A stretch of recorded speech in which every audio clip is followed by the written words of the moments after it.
Hey, what's up, everyone? It's RanDoM, aka Mark RanDoM, rapper, comedian, philosopher, and overall person who thinks he's the Hebrew Messiah in psychotic episodes trying to make the world a better place, but really just because of my selfish beliefs that I don't want suffering or pain or tragedy to befallen anyone in life. And who knows, maybe that's what life is actually about. So, this session is going to be about advice for death and hopefully comfort and love for those, because obviously I've experienced a lot of death in my family, friends, loved ones, and thought about it fucking constantly. And I'm going to try to have some positive outlook and give some type of love, because it's an uncomfortable subject where it's weird. It's so comfortable for me. I have no problem asking strangers, like, what do you think what happens when you die? Or what do you think the meaning of life is? Or things like that. But I'm going to be real. Like, you know how I always play up the thing, it's not a gimmick, it's true, of like, oh, I fucking hate doing these. I want to do this one. I don't know if therapeutic for me, which would be kind of insane, because I've made albums and albums and philosophies, novels and novels about like, oh, the need to control and not wanting to die and the need to know. So, first off, death is natural. And that's what I feel like we as humanity forgets, maybe because it's not in our face. In third world countries it is, and it's fucking horrifying and traumatic. But we live in a society, there you go, Joker line. Let me be the positive Joker. There we go, the seriouser. The Joker will be like, we live in a society and everyone's evil. And I'll be like, we live in a society where people are inclined to be kinder towards each other. There we go. I'll be the opposite Joker. I'll be the seriouser. No, but societally, we almost negate our own mortality in terms of like we watch movies and TV where only it's either in the moment, positive things, or a happily ever after, and or it's almost like stigmatized if someone dies young or dies tragically, when in the reality, everyone dies, and it's as natural as life, as natural it is to sleep, which that's a whole nother fucking what dimension is that, but as natural it is to eat. But there's such a fear to it because it's the unknown. And obviously everyone, the cliche, fears what they don't know, but that's like the ultimate unknown. Like when you study things in science, you're in a comfortable place of like a black hole, a wormhole. Think of life 100,000 years from now, but it's like, if you're in a situation, like let's say you're 30 floors up and you're looking down, you're not looking down at the ground. You are looking into another dimension. That's what's fucking insane. Or it might be an abyss of nothingness, or a dimension, at which case, like, I understand religion wanting to give some rhyme or reason, because it's like just logically, this can't not just be. Like, I don't think nothing happens after you die, purely because it's like, then this wouldn't exist in the first place. If we came from nothing and went into nothing, then what the fuck is this? You get what I'm saying? Even other planets and galaxies, the fact that it like created so far, where if Earth were miles closer to the sun, we wouldn't exist. If Earth was miles more away, it's like everything was in a perfect orbit. So it's strange how, like, maybe the stigma is we almost look at life too positively, too aspirationally, and so when death happens, it shakes up our core beliefs of like, wait a minute, I thought we were supposed to grow up, get jobs, family, get married, and have kids. But if my parents died young, or my friend fucking got shot and killed, or someone took the wrong medication and died, or someone got hit by a bus, what the fuck is that? So you can't compare your life to others of whether it's success or failure. You have to like accept the mortality of, and that's not to be nihilistic. That's the problem, is a lot of people can't accept death. But the ones who do accept death, they become completely nihilistic, like, well, fuck it, it doesn't happen. I'm driving 130 miles an hour. I'm fucking taking every drug possible. I'm fucking chicks with no condom in trap houses. I'm fucking loading guns and fucking fire and shit like that. And that, it does bother me an extent of like, what's the purpose of survival when time just takes us all away? It literally breaks my heart, like, because I've volunteered in senior homes, I've worked in hospice centers, and I've unfortunately had people in my life that were shot and killed, and that were died in like morbid deaths, like 2 a.m., only person on the road, hit by a car out of nowhere. I've had people kill themselves, probably because they fucking I had a joke and then I just lost it. I've had people overdose, and also because I'm a performer and specifically a rapper, I place myself in environments where people are more likely to die. Like the livelihood is more cheap than if I were an office spaceman. Office spaceman. Like there's cubicles and 9 to 5s in space. Like the space station, they just want to sell it to you like it's cool. Like, oh man, everything's great, it's rocking. But really, it's like as upsetting that some people could feel in an office space. But there's that chaos in life, so we try to give as much structure as possible and scientifically understand, like, but that's where religion comes in, of like life has meaning, it's karma, it's being a good person. And for me, I believe in karma, but like you could break it down on a scientific level of like if you put an energy out in the world, good or bad, it ripple effects into how it affects others. Then that person affects hundreds of thousands. Then those hundreds of thousands affect tens and millions, and those tens of millions affect a billion. So you literally like high-fiving someone could ripple to all of humanity. So conversely, you hurting someone could ripple to that person, then hurting people. So it really is, if you're not into being a good person or want to be good for others, be a good person purely selfishly, because the energy will come back. That's like fucking physics, or if I say thermodynamics, people be like, oh, he's so fucking stupid. I am. That's why I'm doing these things. I feel like me individually, life is a ride, and I'm the one like, no one knows where the fuck the ride's going, and everyone else is chill with it, whereas I freak out and it's caused my mental illness and it's caused me to do crazy fucked up shit. But it's like I'm on the ride like, no, what the fuck happens, where's this ride going? And everyone else is chill. So like I could see the whole world laughing at me and mocking me, because it's like everyone, maybe that's what it is I'm conceptualizing, oh my god, what happens when we die, we don't know the meaning of life, but everyone else is just totally chill with it. It doesn't peak to them that that's something that should be at the forefront. Whereas to me, that's truly the belief I believe of what all war is. That's what all global power is. And that's what all conquering and all suffering is, because of that fear. We're biologically wired self-preservation. So survival, and it just, people don't realize that, so that creates an ego of identity, and that creates desire. I mean, now there's crazy desires in a first materialistic superficial world, and I'm not knocking superficialism, I'm just saying that's what it's saying. Like wanting lavish cars and houses and mansions and is much more than like just wanting something to eat or wanting a drink of water. But again, it's still that somewhere in some mind, it's either desire to survive or it's not knowing the meaning of life. And I believe everything everyone does is kind of to distract from they die. Like when people get so caught up in relationships or so caught up in their career or their work or their job or other people or social circles or gossip or where people are at in life, you die at the end. So you have to, it's a weird mix of planning for the future, but don't plan so much where you lose the moment and don't appreciate whatever good feelings come along, because life is really tragic. And that's where I get back to my point of saying, like, I don't think we truly embrace that. Whereas in other countries, in Eastern countries, they embrace like to live is to suffer, and to suffer is to like live, things like that.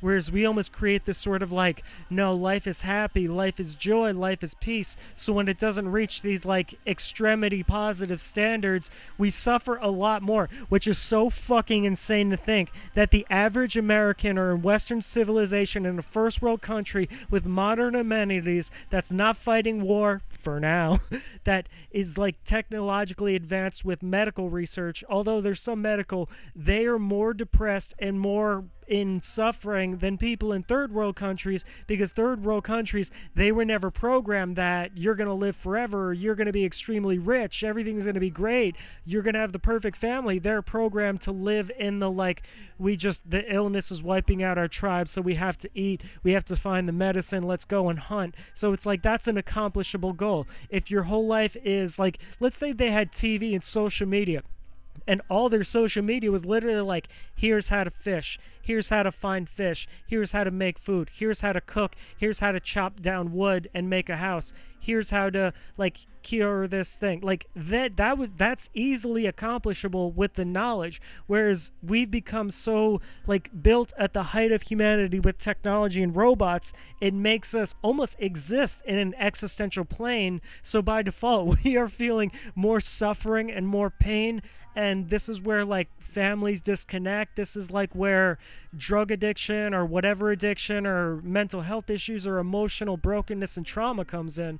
And I have a theory that it's like humanity, the exterior, breaks you emotionally emptiness. So you have to seek outward because you know the inner is all fulfilled within, but it's like to truly conceptualize you are gonna die and you have no fucking idea. You could read every religious scripture like I did, every type of science of life after death. You can believe every type of belief, but the truth, bottom line, is no one fucking knows. No one has ever known. Even if they did every psychedelic drug at once and truly conceived, they might know, but it also might be the brain chemical. Subjective means up to interpretation and not like straight fact for everyone is we don't know. And since the beginning of time, that's what it's been like.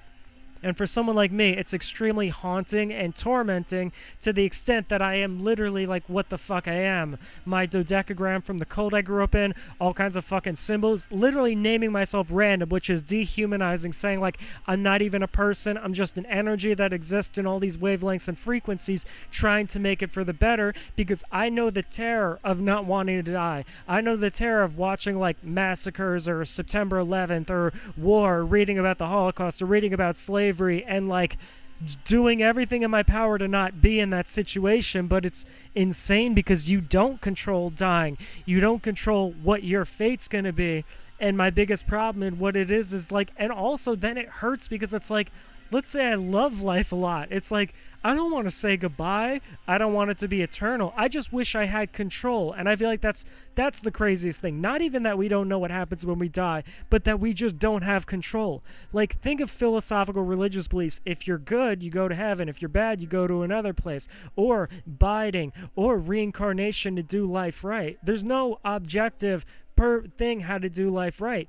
There is no like, some people are just wired differently, low IQ and things like that. Like, so it's like, I feel like it's a forgive them for they know not what they do, is no one knows the meaning of life, so people can try the best. But if some humans are literally subhuman, biologically wired monsters, it's like, I feel like no one would choose to do bad if they knew better. So it's like, for people who don't know better, creates life to be suffering. And then this is where I get on my fucking genocide, exterminate, the Illuminati's right, eugenics thing, is it's like, you have to level out the negativity, but it's like, also, it's not their fault at the end of the day, because it's like, they are born with the biology and genetics of the bloodline that every single thing brought them to that place, and every single action reaction, like chemical synapses in the brain, are like the way human motions and perception and their repetition, thoughts and patterns created them. And the only hope is to be as aware of that as you can, and to try to alter that, to try to like, I'm going to retrain my thoughts, retrain my emotions, my associations to things, my environment, habits about myself, things about myself, self-betterment, the type of information I put in, the type of things that I do for work to figure it out for some type of positive. And it's like, we're all in this uphill battle and we get destroyed. Like, we're in such a like modern amenity. We should appreciate, like, food can be brought to your door. We have places to live where we're not fighting threats. We have like fucking running water, but it's like, we have technology that has like every kind of fucking form of entertainment, whether music, fucking video game or things like that. So it's like, we need to chill and realize that we made it to like the top of Mount Humanity and everything else is just busy work, but also be humble enough to realize this could be blown back to the Stone Ages. You get what I'm saying? Like nuclear war is like, I hate people edging that on, because it's like, let's say you annihilated so much of humanity. You don't have the internet, you don't have the electrical grid or technology or cell phone, right? and then there's like 100 people in a tribe. That's only 2 more generations before they forget all the medical knowledge, all the historical knowledge, all the medicine knowledge, all the like food of what kills you or not, all the survival skills, and then you're back to fucking caveman days in 3 or 4 generations, and with no history, no, like, not even an English language, because other people will slowly communicate differently, which kind of goes to the theory, the philosophy of like we're all one collective energy experiencing itself. But still, death is scary, and for me, I'm just caught in this perpetual cycle of trauma from near-death experiences that I can't even fucking say on songs or podcast and shit stuff. This is a session, not a non-cast. I still can't claim that because of my beliefs on that. Maybe that's the meaning of life, is me to accept doing a fucking podcast. Like God will come down and be like, you did it, you saved the world, you just accepted you were doing a podcast. Not a docuseries, not a music transition session, not a comedy performance laying down. That's what it is. But it's terrifying to me each fucking day. Like every time I get in the car, every time I go to the store, every time I'm going up the stairs, every time I'm like turning on water and it gets too hot, it's like that could have been a slip and a fall. That could have been a falling down the stairs. Gravity is the #1 fucking killer. Say that should be in history books. Think of the fucking like, oh, these genocide leaders, they're evil. No, gravity is fucking evil. Like it feels so indifferent to people's lives. On a train, it could crash. I could fall off the train and it could hurt. Like it goes through my, maybe that's why I'm insane, and that's what insane people are, is I just think of that every single moment. Literally like walking through my apartment, and like if I slip and fall but my head doesn't hit something, I'm like, oh my God, thank you, because I realize like every moment is death. That's why I go out at certain times and things like that. And especially because the lifestyle I live, with the people I live, and the type of environment and the shit I pop off in my comedy, there's the more risk factor. But so it's like, for me, I hate the concept of reincarnation, or even I want an afterlife, but the meaning of life is we don't control. Like, we don't get the option. We're just put into this existence and then consciousness, and then we're trying to figure it out. We're trying to, like, make some sense of it, some rhyme or reason, but we never can. So we do this busy work to try to keep our focus off of it, but it literally, like, breaks my heart of, like, seeing people die or grandparents die, and it's like, well, are they gone forever? Did they only mean something in this life? Like, why can't I just hop out of the reincarnation cycle? Like, I don't choose this. I don't choose to be alive. Now I'm fucking in this, and now I'm terrified to die, but I don't choose to die either. So it's like life is a process of letting go. Like, our bodies just break down. Time just breaks us down, makes us weaker, makes our mind weaker, makes everything. So it's like, what if humanity is doing its best, trying to control, creating this eternal life in automated computers, or uploading their consciousness, not knowing whether there's a soul or some afterlife, but it's like we're just meant to die. Like, we're literally here just to die. And if that were programmed, if that were in movies, if that were in fucking history books, I mean, I have a joke in my act saying we would be praising fucking genocide leaders as heroes. You got them off the planet faster, everyone would be pro-abortion, but then it's like, then what is the point? And unfortunately, not to be nihilistic, but that's how I live. Like, I never saw myself, I want a house, I want a long-term career, I want a family and have kids, because I want to get this shit over with, because I don't know, I don't have any control, so I just fucking want it over with. And not to say I'm suicidal, I'm in life trying to give as much love as possible, so I'm here to give you love that you're not alone, and here to help you intellectualize that it's going to be okay. And I think we need to understand that is animals don't fear death. I mean, they do right at the end, but it's like, that's what life is. Life is to die. It's the same thing. So I don't know why. I think maybe because, again, there's that thing of like, God bless another day. We get another day. Well, they're 6 feet deep. They're now eternal. Like, they're resting. Rest in peace. So we believe death is a lower level, or consensusly a lower level of consciousness. And to me, in infinity, with the amount of level of consciousness, whether psychedelic psychedelics, whether sleeping and dreaming, whether other galaxies, black holes, other dimensions and universes, why would there only be two levels of consciousness, awake and sleeping and dreaming? Like, what if death would be something more? So the idea that there's this fear of like, you don't want to die or God bless or things like that, to me, it contradicts itself and becomes a paradox. But I understand why it exists, because if we did praise death as like oh, my family died in a car accident, now they're in the next life, it kind of makes this one meaningless. So it literally is like, all right, we're here, how can we just fucking die? So there has to be some purpose, but then in that purpose is developing relationships, developing love. Because then you say to yourself, my ex who fucking got killed, or my ex who fucking shot herself and died, like, because she had terminal illness and she went out like a fucking champ. But it's like, if I never see them again, it's the sickest feeling in the world. But like, my consciousness, I guess death would make me okay with that. But at the same time, having to relive life is a horrifying thought. And then everyone's saying, well, your memory would be erased so you wouldn't know. And to that, it's like I don't want to disobey God. I'm not some Luciferian, devil-worshipping satanic, but I do want a case before God of like, yo, this is fucked up.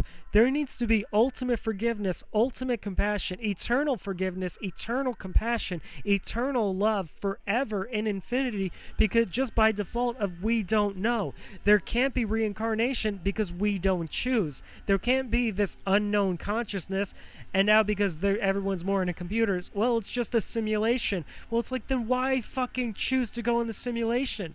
Well, because it's a wild ride. Well, then it's like, then I don't want the ride to be over if I didn't even know I was fucking in it. You get what I'm saying? Or does everyone know that and I'm the only one? Like, what's that sophism of like, everyone knows it's just a ride, so they're just enjoying it and they feel good every moment, and I'm the only one fucked up over it, like I don't know it's a ride. I mean, that's the row, row, row your boat, life is but a dream, like gently down the stream, merrily, merrily, merrily, life is but a dream. Of like, life is a collective dream of all of our energies, but then it leaves some people out because by default, that means there's going to be tragedy. You can't have positive without negative, at least in this dimension. So it's like, then there unfortunately has to be nuclear war, there has to be terrorists, there has to be murderers, there has to be rapists, and before God, I don't accept that. I believe there can be coolness and then greatness, but not positive and negative, love, joy, peace, fear, pain, hate, and trauma, literally dream heaven or nightmare hell. That's not fair. And it's funny to say that. So this isn't accepting those who don't make it. And make it, again, is subjective. Like my good friend who died, Crypt Daddy Donovan, he was a comedian that had this crazy disorder.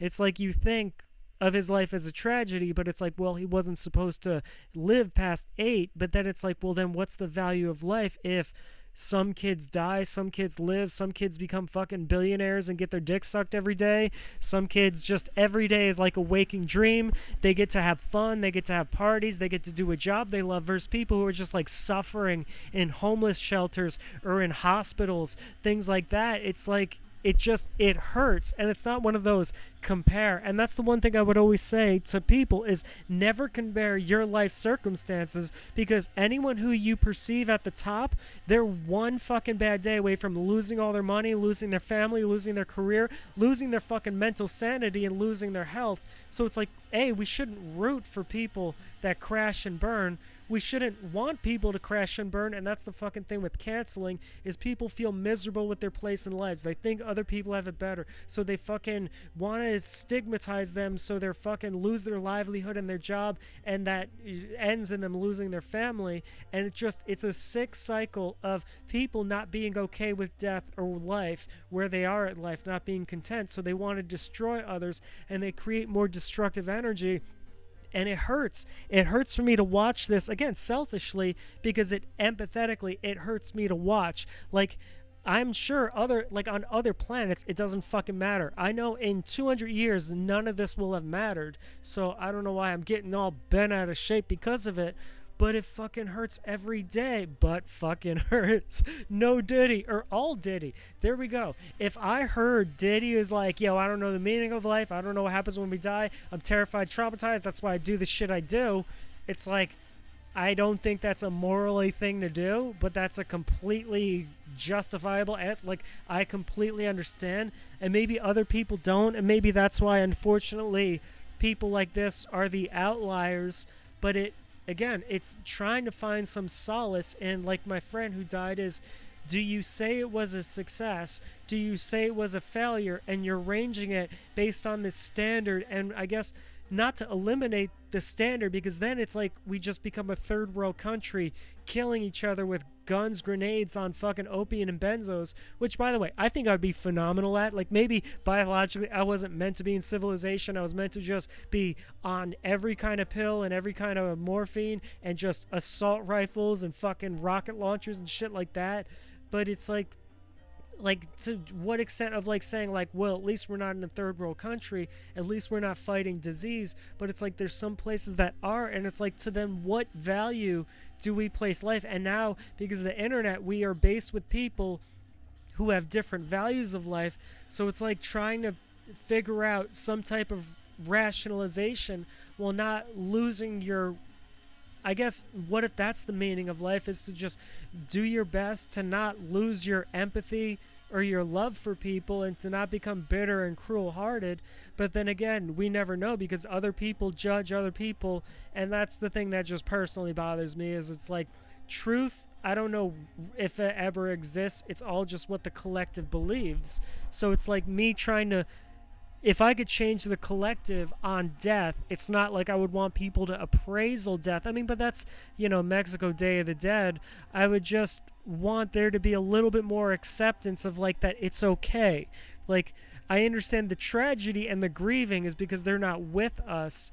But it's like, if we knew for a fact where they were, what happened, I don't think we would be bothered. Like, we don't get bothered when a loved one, like, moves away forever or gets a job promotion and we can't really hear from them. We might get a little sad, but it's not as heartbreaking as death. And it's because death is that ultimate void and unknown.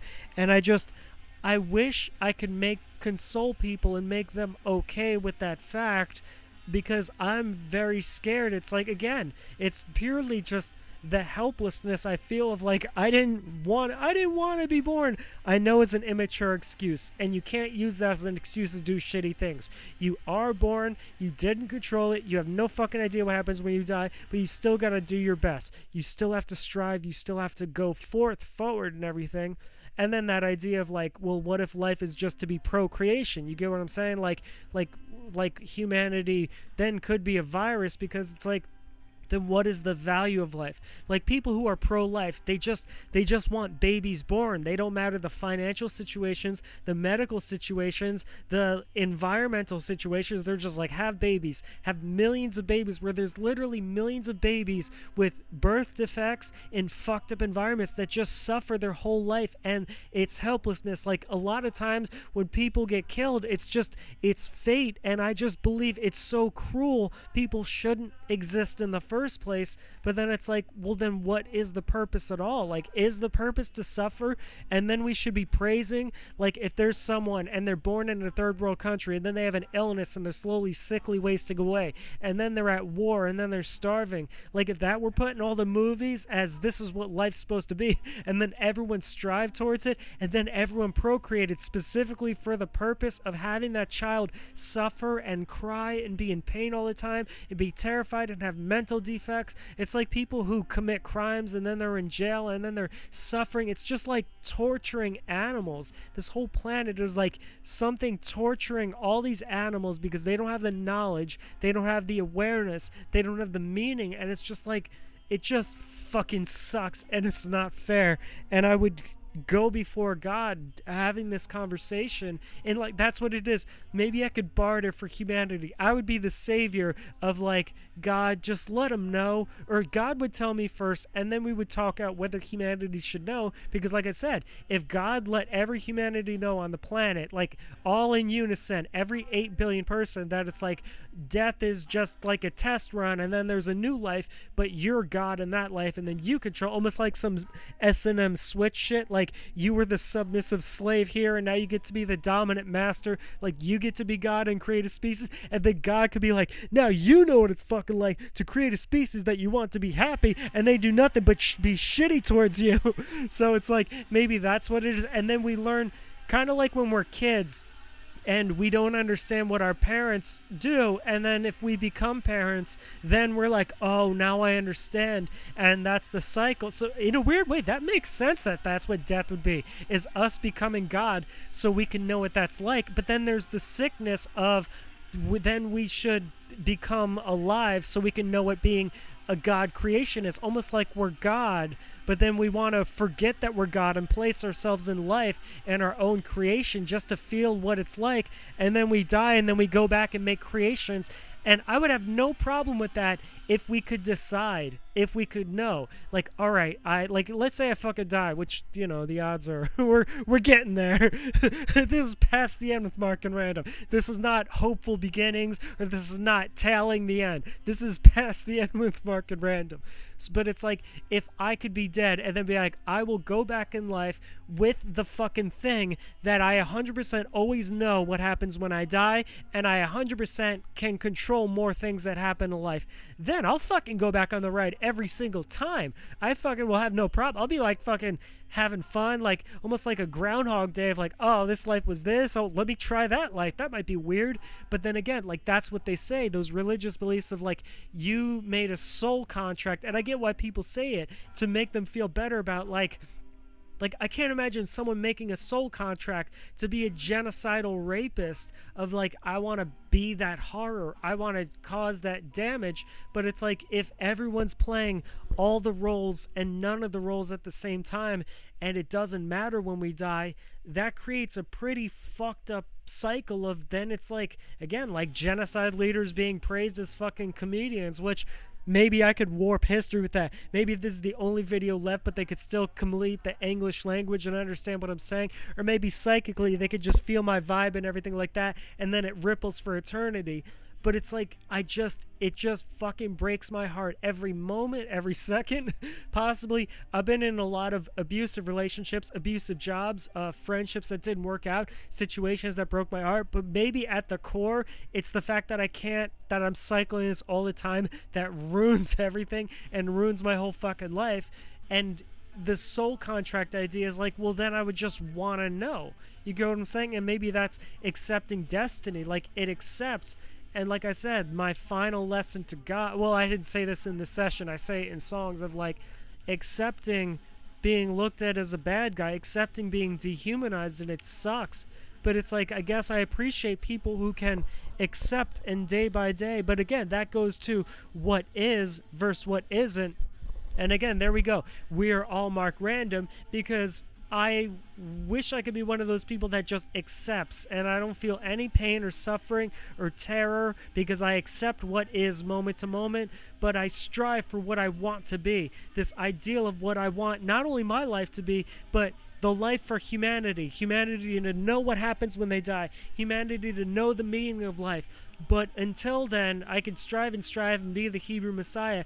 I would just want people to know it's okay. It's gonna be okay. It's terrifying, but it's gonna be okay. So do the love, do the kindness, do the positivity as much as possible, because it's like, at the end of the spectrum, that's the spectrum. It's like, but I feel like, again, that's all the positive and all the negative. It's like, there's people who are literally born and they don't know, and it traumatized them so much, like, I'm going to make a positive change in the world. And then there's people that don't know, and they feel like they got the short end of the genetic stick, or the biologically wired. So it's like, they want to move humanity back, and it's in a constant struggle of, well, no, because there's people with great genetics who still do fucking harm on the world. Like, this cycle of like smart eating the stupid, and the strong eating the weak, and the weak just suffering, and the weak and stupid. And then that's the Gorian philosophy, that some were meant to be masters and some weren't.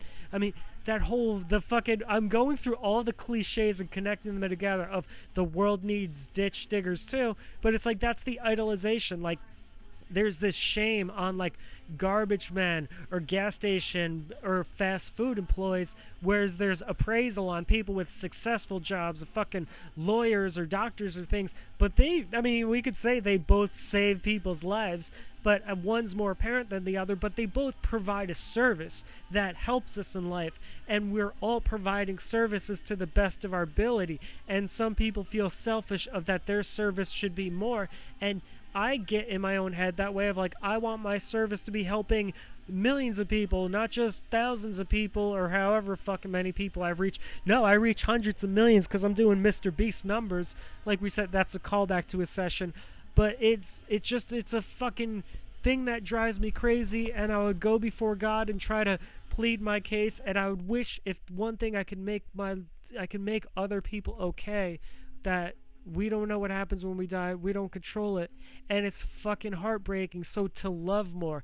Anyone wonders why I'm crazy, I don't have the social boundaries of like, if I'm talking to someone, I'll let them know I love them. Complete strangers. I do kind deeds for people all the time. And it's like, it hurts. It's not that I ever care if people know, but it's like, it hurts when people look at me as like a bad person. But because it's like, that's all you can do in life to make some kind of rhyme or reason is kind deeds, or just fucking invent shit, or play video games, or take up hobbies, go-kart racing. Like, if you literally make your hobby, I'm supposed to become the master at mini golf. That's what God sent me on this earth, to become the master of mini golf. Is they're like mini golf competitions. That's what it is. Whether they're conscious of it or not, that's the programming they're following. And it just like, I'm trying to give you some objective reason, or talk every point around to where you feel okay enough not having an objective purpose, while also simultaneously trying to do it with myself. Maybe again, you can't range positive or negative, but it's like, maybe if there wasn't such a programming on life is good, death is horrible and tragic, and me experiencing so much death, and me being someone that has trouble with it and has trouble accepting things I can't control, which, like, I don't want my sex tapes to ever leak, but if it is, just please fucking understand that's what was going into it the whole way through. Is I went insane not knowing the meaning of life. I went insane not having control. So here it is. It would, beyond the consent and people of age, it would give P. Diddy a run for his money in the freak offs and shit like that. Mark RanDoM. I don't say that because RanDoM is asexual. Mark is uncomfortable with that. Mark RanDoM knows it's fucking, I have to go through it again. RanDoM is asexual. He's a stoic. He doesn't really get involved in that unless he loves someone, but I don't think he's capable of love. Mark only does it in case he's in love with someone, but maybe he'll do it on the side.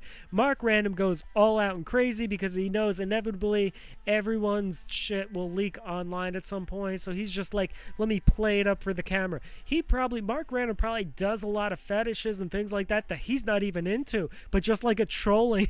Imagine that, a fucking BDSM fetish porn star who just is doing it to troll other people because he knows the whole world will look at him as a fucking weird person. So he's like, joke's on you. Fuck you all. Like, you think it's weird, but you can't stop looking. You can't stop jacking off to me. And I've tried to do things like that, but it's never materialized, where I do philosophy porn, philosophy adult videos, philosophy porn, where they're laying out their session and they're like, we're doing a ritual of what we don't control, or this is connecting to the Dharma, so we're creating good karma, or shit like that, while the scene's going on and everyone's wailing away at everyone and having a ball.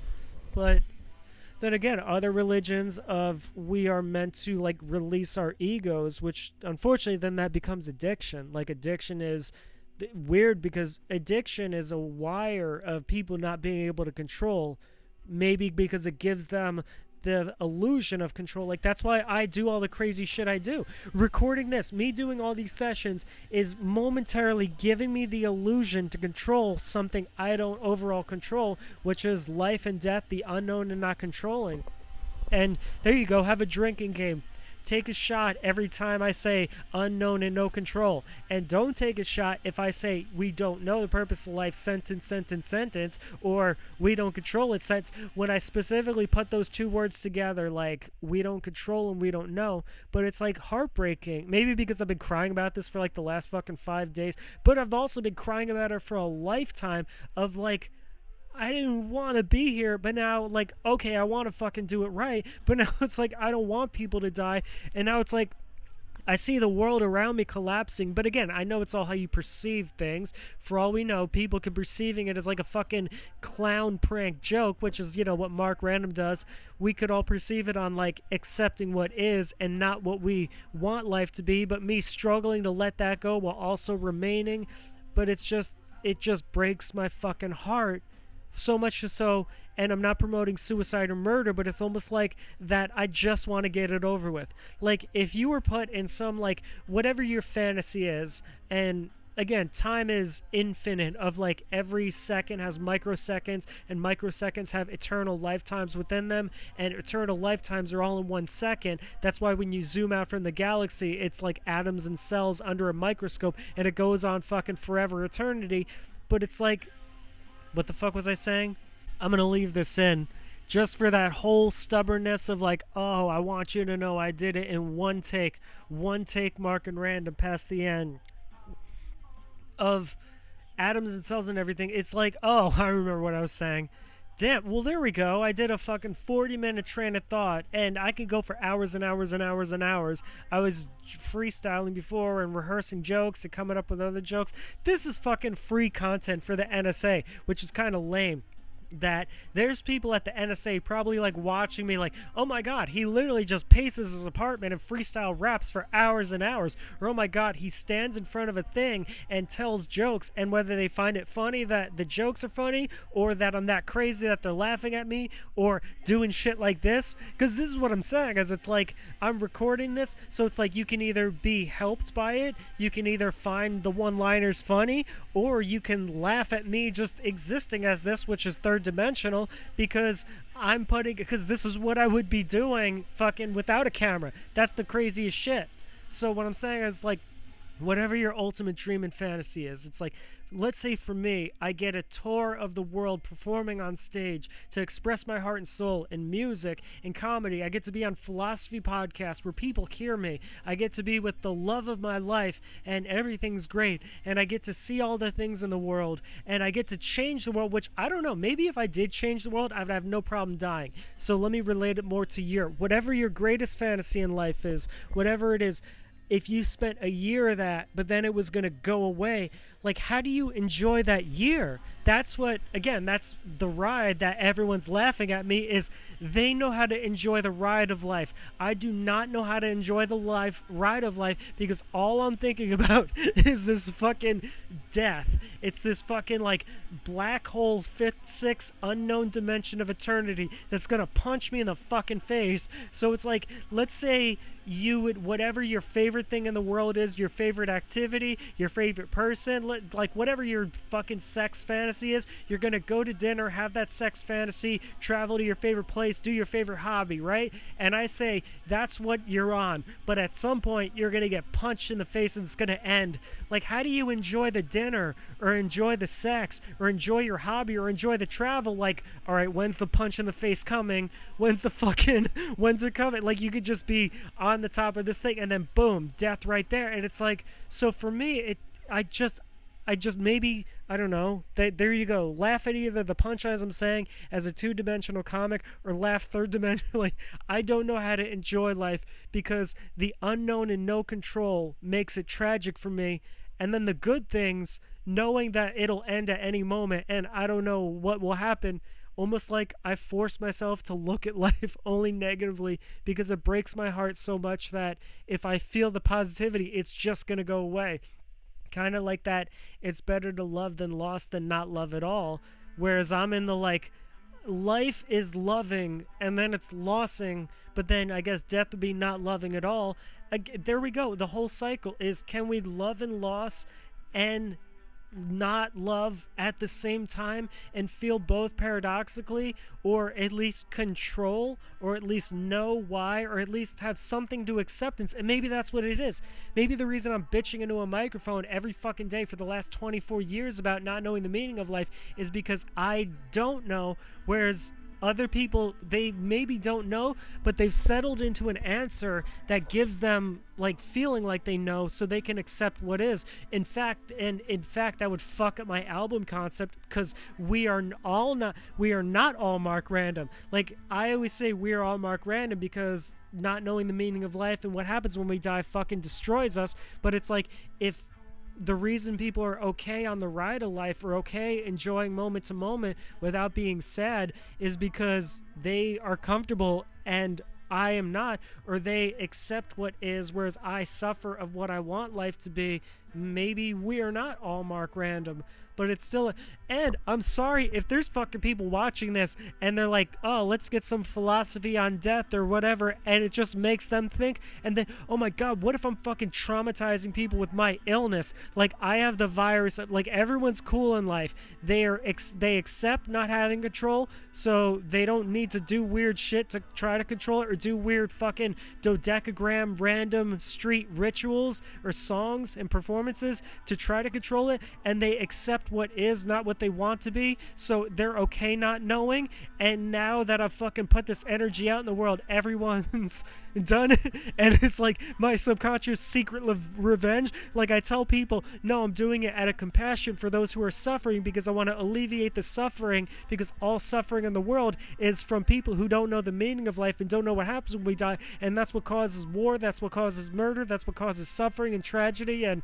fucking failing at jobs and failing at relationships and pain and grief and agony and shit like that. But what it's like now, I've just unfortunately infected people where it creates more negative energy, it creates more fear, pain, and hate. That would suck so bad. Like, the most misunderstood intentions of, like, if I do all this enough, I'll create love, joy, and peace, and then we can all, one synchronicity, create heaven and just live in a dream, knowing it's okay, we don't know what happens when we die. But I just, unfortunately, like, imagine if I just uninfected people more, and now everyone's kind of in the same sickness that I am. But then we would be all Mark Random, and then that would be the random disease, and then the random elixir. I don't mind this being a 40 fucking minute one. No, go to 50. It is what it is. MarkRandom.com. That's how you can fucking do it, is promo. MarkRandom.com. I have a comedy special, Hebrew Messiah, Seriously, This is Comedy, which literally, again, I did the whole fucking thing thinking like, oh, maybe I could change the world and everything, but also the conceptualization of the comedy special is hilarious in its way, because I recruited metal bands and I recruited rappers, and I even fucking then let other people go on like it was an open mic. I rented the room out, and now the people mixing it, the sound mixing, the audio mixing are kind of like fucked up, but maybe I want to keep it that way because that's the metaphor of my life. So the same thing with my albums, they're all rough demos that I send to people, and there we go, the tragedy of me unable to get a sort of long-term fucking this is my comedy special, which again, in the world of comedy and the internet and podcast, nothing's really a special anymore, but it's like that. So there's my comedy special to the world. The novels I've published, like grieving my story, hoping it matters, because that's what it is at the end of the day, which is ego, because I know it doesn't matter on other planets, but it's wanting it to matter, because it's like, it hurt me so much that I was alive and I don't know what happens when I die, and tragic things happen. So does it mean anything to you, world? That's what the whole thing is. That's what this fucking tattoo is. This tattoo is when police in Secaucus pointed guns at me, and I tried my best to do everything. But that's what the comedy documentary, shameless plug, Who Killed Comedy, I have the unedited, like, illegal version where it shows the police stations and the police precincts and the FBI and shit like that, and it shows the text messages and everything. But I wrote the end because, again, people trying to physically assault me and shit like that, and thousands of death threats and all this shit that happened in my life. So when police were pointing guns at me, this was the third time right in this apartment in Secaucus, I literally just drew that, saying, like, I thought I was just gonna run at them, because it's like like weird. Like I tried to off myself when I was 14 years old, literally because of this whole thing, like not knowing the meaning of life, not knowing what happens when I die. So maybe I'm doing better at life because I don't feel like I need to off myself because of that. Well, not all the way. Like I said, sometimes the suicidal thought just comes because it's like, oh, I just want to get it over with or whatever. But yeah, I wrote that because it's like, so it's like maybe what was that? 14 years old. And that was like maybe like 26 years old. So maybe give it 10 more years and I'll get a little better at that. And I truly don't know where this smile came from. People think I'm weird enough and don't believe my shit, so I'm not going to say like it just appeared on me. But it did. And then that again, there's a tattoo of, I ripped this so you could see it, a tattoo of my good friend Donovan Crip Daddy, who is a comedian. And this joansjoy Foundation, the Joan D'Angelo story, which is, there we go, now I can do this. Joan D'Angelo, 7.5-year-old Girl Scout, and it's adorable because I know she's 7.5 because she wrote down in her joke book that I was fortunate enough to read when she said the thing about like you know how when kids are little they go, I'm 7 3/4, things like that. So she would write, like when they say what's your age, she would always write 7.5. 7.5-year-old Girl Scout in the 1970s was selling Girl Scout cookies and then went to a person's house, and then that person brought her in and they raped her, and then they tortured her, and then they kept her alive, and then they raped her again. And fuck, I should have said trigger warning. I'm sorry. And I'm going to try my best not to cry. And then he kidnaps her, and then he drives her and keeps her, I don't know if it's for days, but in the trunk of the car. And I hear this girl fucking crying and screaming. Like, imagine a 7-year-old girl and no one's there for her. And she has both of her arms broken, which pain is a bitch in general. And then she's like trying, but her arms are broken. And then her vagina is being, because of some fucking demon that rapes her and then kidnaps her and then breaks her jaw. And then she's just bleeding and she's terrified. And God puts her through. Sorry, God. Fuck you. The devil could suck my dick. God and devil could both suck my dick. Because you put her through that. And then she's kidnapped and thrown in the trunk. And then this fucking demon just keeps her alive. And then takes her into a forest and dumps her body. And that's how it ends. And I've been hearing this girl's voice. I'm very thankful to God that I got that. That's what it is. God is a sadomasochist BDSM master. He gives you the ultimate love and the ultimate suffering. That I wanted to be my top performances, that I was able to work with this benefit and help out these other children. But for an event like that to occur and to just know that girl went through that, I've been hearing her voice since I got the job in June, August, just July. I don't know why I'm saying sorry to July. Maybe the planet's rotation one does have consciousness and I left it out, and now it's going to fucking kill me because I left it out. June, July, August, talking to these kids, having tea with these parents that had these horrible things happen. And the symbol of Joan's, I keep saying her name wrong. I'm so sorry, Joan. And I keep, because I'm insane, because this is the worst year of my life of fucking losing family and losing people I love and losing other family that I don't want to say, but if you follow the trails, it could be the worst year of my life. And then finding out people that I know were actually like murdered in corruption, and then job loss, and then my name being spread worse, and then other family being sick, and then financial loss, and then being in a clusterfuck living situation, and then just having messed up things, and then new things with my mental illness. And that is 7 things.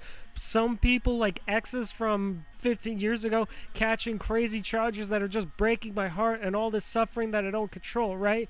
So, and then meeting this story is, I kept hearing this 7.5-year-old girl cry every day, and in my mind I imagine hugging her, and I imagine keeping it together for her.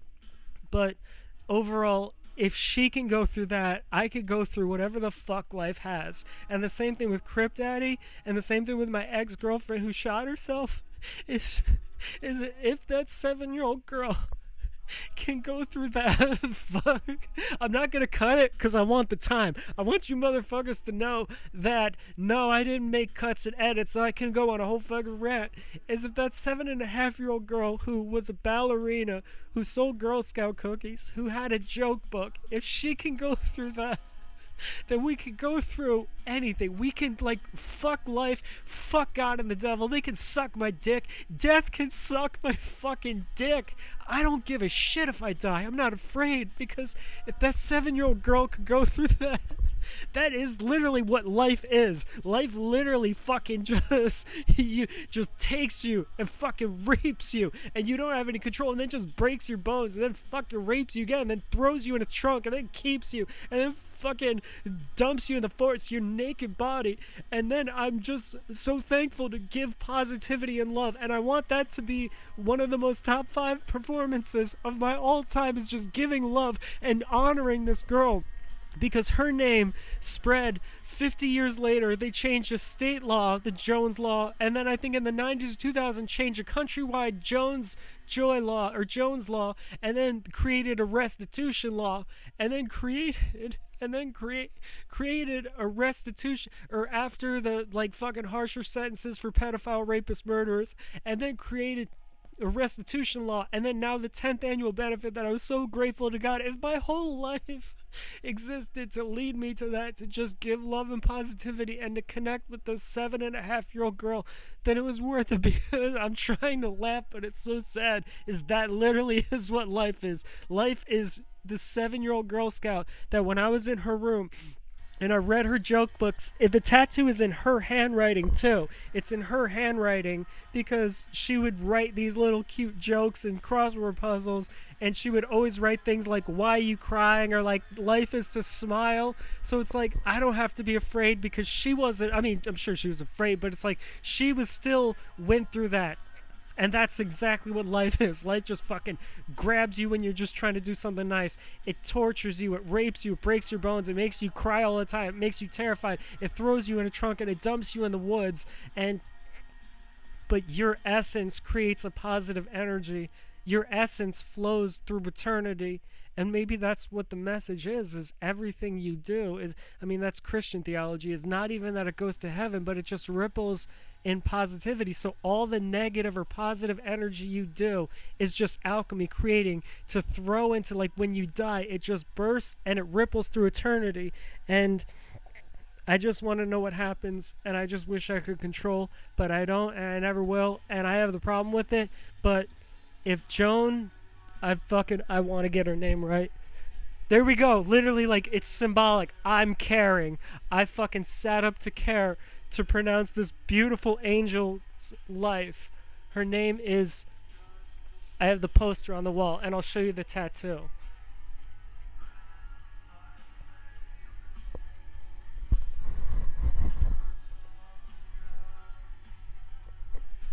Her name is, and the mother said, you can pray to her and she will give you the answers. She will make you feel okay with everything. She will make you smile. And I've been hearing this 7.5-year-old girl cry in my head and in just my day-to-day life or night-to-night life. And look at me. I'm on my knees for the love and grace and positivity and honor. There we go. That maybe me doing all these sessions, as I started with, I'm not gonna fucking care. This is the one that I care, because of this 7.5-year-old girl. When I was in her room and I held the Girl Scout uniform that was on that day and saw fucking, it's too late for a trigger warning, blood stains, semen stains, lacerations, I just held it and I hugged it, and if Joan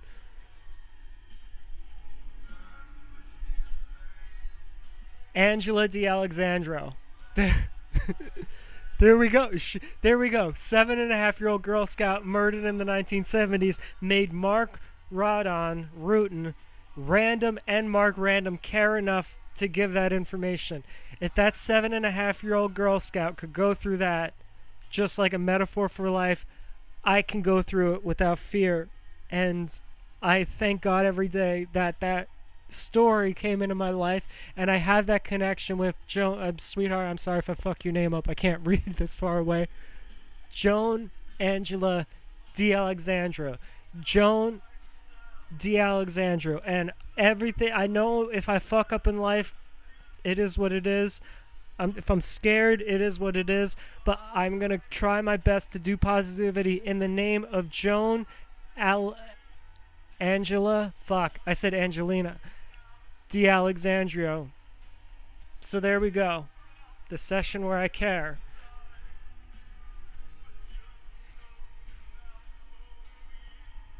Speechless.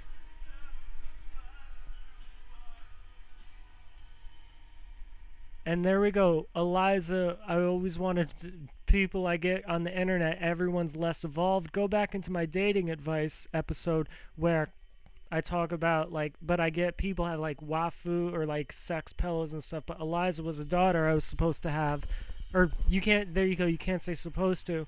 So maybe Eliza McNeil and Joan are playing somewhere in another dimension, and I truly don't want to die. I truly am not scared to die because I'm truly. We're all gonna die, so it's gonna be okay, and I even give myself this fantasy of like the first thing if I die is I want Donovan Crip Daddy to laugh at me. I want him to greet me in heaven, and we laugh, and he just starts ragging on me, and maybe that's why people die, is to guide you into the next dimension. And then I want my ex-girlfriend Ashley, just maybe, we have sex. It's been a long time since we had sex. It's, oh, you married people are complaining. I haven't had sex with my ex-fiance in 15 years. This is going to go for life. I could be 70-year-olds and be like, damn, I miss having sex with her. I loved her. And there we go. I'm not trying to demean her name or her spirit or her essence because she was an angel. And then after her, maybe I'll just say what's up to Heather, my ex-fiance, who, I apologize, not fiance. We never got to that level. She was always kind of crazy. Ask her, what was the deal? And then I want to see my family, my aunts and uncles that I never got to see. And then my friend, no, wait, I apologize. Sorry, Grandma and Grandpa. I want to do some jam sessions with my Jersey City crew, with the dudes that taught me how to be a man. Fucking like 12 years in the 14 years in the suburbs, being a soft, weak, sensitive bitch, getting the shit kicked out of me, getting police scaring me, and then being in dirty Jersey, let them down. Let me know how to fucking be a man, how to fight, how to slang, how to fucking do what it is, and just rock out. And they play their death metal, Sure Kill Dismay, and Damien, who else? Fucking, I'm sorry, guys. It's been a long time. You should have kept in contact. James Cook is fucking amazing because he was crazy. That's the thing is, like, when you're an adult and you realize that you had such crazy times, but you can't hang out with those people anymore because it's like they like wow the fuck out, like on a level that's what I love. That maybe subconsciously, sickly, self-centeredly, that's what I love the most about living in Jersey City all those years, is they made me look normal. Like the fucking monster I was to the suburbs is these dudes were wilding the fuck out all the time, every day, 24/7. Like fucking, what's that? They have the promo all day, every day. That's what they were. But we threw some sick shows. That's where I learned like being a rapper, being in front of a crowd. So jam session with them. Then the rappers that, again, like I said earlier, is the rappers that there was a lot of rappers that died on my travels because you tour the country. But, like, I think I've said this in a session, we're not talking like, successful millionaire rappers. We're talking still in the streets, still having to grind whatever they have to do, in fucking Atlanta, in Boston, in Richmond, in, Fort Lauderdale, in Chicago. I mean, that's a hot name now. In Detroit, in Vegas, in rural Texas and shit like that, in like Compton, LA and shit like that. So it's like to hang with those rappers and just give love because it's like, and do shows with them obviously because it's like they knew I was from a different world. I'm this gothic white rapper rapping about like dark comedy and philosophy, and they're rapping about the streets, but it's like, we're on the same stage together, we're rocking the same crowd, and it's all love. And then I would meet my grandparents and family and everything, and then just, maybe start, but I would want to know. I would want to know, like, I wouldn't want to just be born into the next life and, like, then, oh, I have a family and I marry this girl and then I have a daughter and there's my grandparents. I would want to know, like, okay, they died first. This was all death. Like, oh, there we go. What if life is death and death is life? And there we go, my fourth dimension. Then life is life and life is death, and life is neither death or life at the same time, and it's both life or death, and death is life. There you go. There's a solution. But I think about that not because I want to die, but because this situation is like, I remember there's a comedian. I don't want to say his name because I don't want them to feel left out. He was making a joke about, he goes, yeah, I was at rock bottom in my life. And I kind of laughed. And he goes, Random's laughing because he's like, I'll show you fucking rock bottom, motherfucker.